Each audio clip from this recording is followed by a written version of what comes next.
আসসালামু আলাইকুম। মাইশা কুকিং হোমে সবাইকে জানাচ্ছি স্বাগতম। প্রতিদিনের মতো আজকে আমি আবার একটি নতুন ভিডিও নিয়ে চলে এসেছি তোমাদের মাঝে শেয়ার করার জন্য। আজকের ভিডিওটি অনেক বেশি ভালো লাগবে।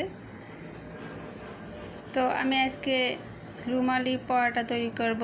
এর জন্য আমি এখানে গরম পানি নিয়ে নিচ্ছি এক বাটি।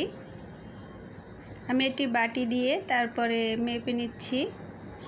এরপর আমি দিয়ে দিচ্ছি 1 টেবিল চামচ পরিমাণে চিনি, দিয়ে দেব আমি তার সাথে স্বাদ মতো লবণ। আর চিনিটা দেওয়াতে এতে কোনো মিষ্টি হবে না, তবে পরোটার টেস্টটা অনেক বেশি ভালো হবে, সেজন্য 1 টেবিল চামচ পরিমাণে চিনি দিয়েছি।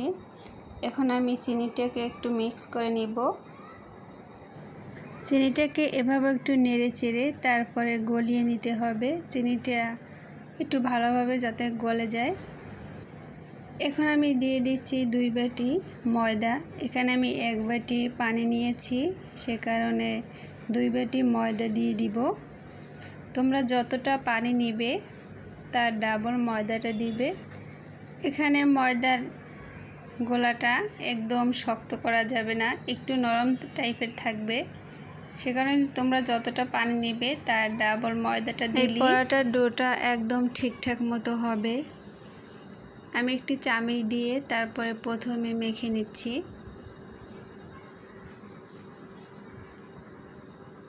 এরপরে আমি হাত দিয়ে মেখে নিব।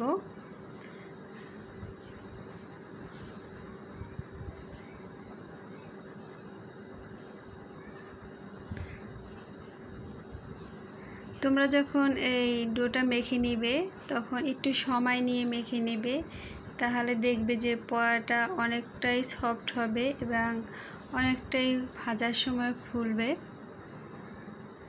এখন আমি রেগুলার রান্নার সাদা তেল দিয়ে দিচ্ছি 1 টেবিল চামচ পরিমাণে, দিয়ে আমি আবার মেখে নিব। আর তেলটা দেওয়ার কারণে হাতের সাথে লেগে যাবে না।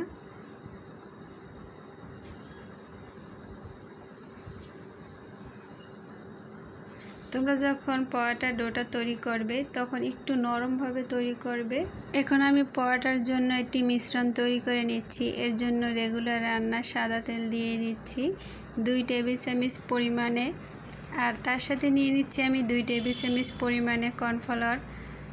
তোমাদের হাতের কাছে যদি কর্নফ্লাওয়ার না থাকে তাহলে 2 টেবিল চামচ পরিমাণে ময়দা দিয়ে দিবে, তাহলে এই মিশ্রণটা হবে।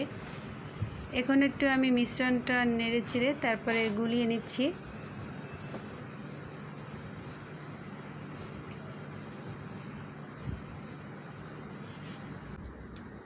এখন আমি আবার একটু ডোটাকে মেখে নিচ্ছি।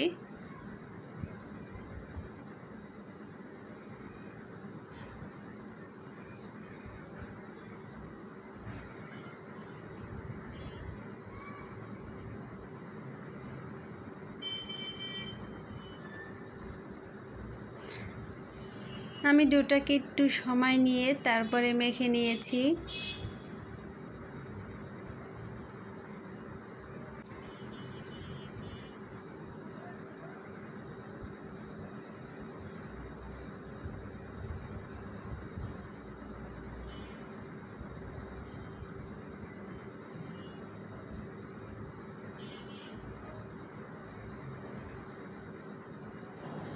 ডোটা আমার সুন্দর করে মেখে নেওয়া হয়ে গেছে। এখন আমি লেচিগুলো বানিয়ে নিব। রুমালি পরোটা যেহেতু পাতলা হয়, এজন্য লেচিটা একটু ছোট করে বানিয়ে নিতে হবে।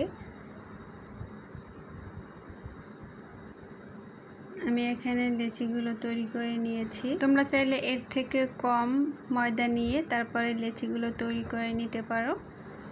আমি একটা লেচি নিয়ে এখন হাতের সাহায্যে এভাবে গোল করে কিছু ময়দা দিয়ে এখন একটি পরোটা প্রথমে তৈরি করব।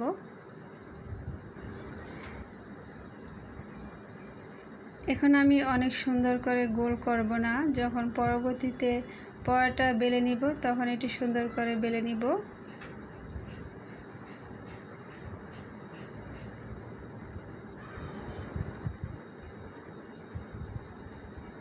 একটু লম্বা করে তারপরে বেলে নিতে হবে। এখন আমি যে মিশ্রণটা তৈরি করে রেখেছি এখান থেকে 1 টেবিল চামচ পরিমাণ দিয়ে দিচ্ছি। তারপরে হাত দিয়ে এভাবে ভালোভাবে লাগিয়ে নিতে হবে।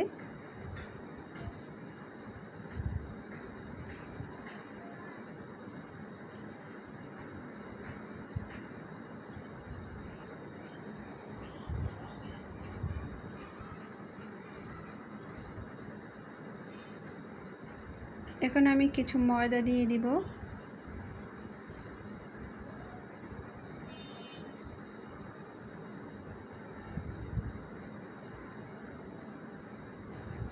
এখন আমি পরোটার ভাঁজ দিয়ে নিচ্ছি। তোমরা একটু ভালোভাবে খেয়াল করলে এই ভাঁজটা খুব সহজেই তোমরা দিয়ে নিতে পারবে। এটা খুবই সহজ, তোমরা সবাই পারো। তারপর আমি আবার একটু দেখিয়ে দিচ্ছি, ভাঁজটা দেওয়া সবাই পারে। এরপরে আমি পরোটা বেলে নিব।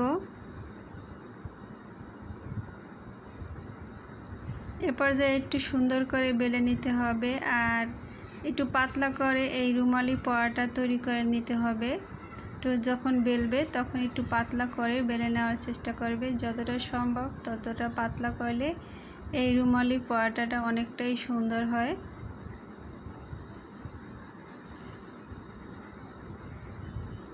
আমি একটি ফ্রাই প্যানের ভিতরে সামান্য কিছু তেল দিয়ে ব্রাশ করে নিয়েছি। এখন আমি যে পরোটা বেলে নিয়েছি সেটাকে দিয়ে তারপরে ভেজে নিব।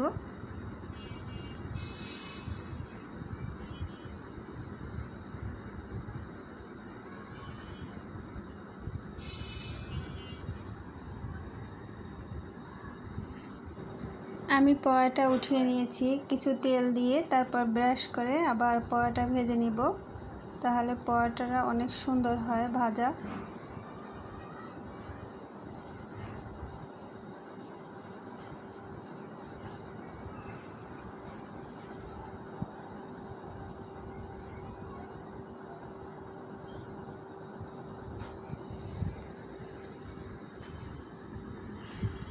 একইভাবে করে আমি সব পরোটাগুলো তৈরি করে নিব।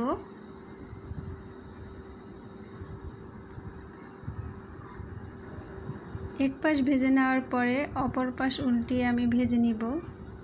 এভাবে করে সুন্দরভাবে ভেজে নিতে হবে। আর এ পর্যায়ে চুলার আঁচটা আমি মিডিয়াম হাইতে রেখেছি। আমি আরেকটা পরোটা ভেজে তোমাদের আমি দেখিয়ে দিব। এখানে আমি অনেক পাতলা করে আবার একটি পরোটা বেলে নিয়েছি। বন্ধুরা, এতক্ষণ যারা আমার ভিডিওটি দেখছো তাদের সকলকে অনেক অনেক ধন্যবাদ। আমার ভিডিওটি যদি তোমাদের কাছে ভালো লাগে তাহলে আমার ভিডিওতে একটি লাইক দিয়ে আমার চ্যানেলটিকে সাবস্ক্রাইব করে রেখো, আর তোমার ফ্যামিলি ফ্রেন্ডসদের সাথে আমার ভিডিওটি শেয়ার করে দিও। সবাই ভালো থেকো। আল্লাহ হাফেজ।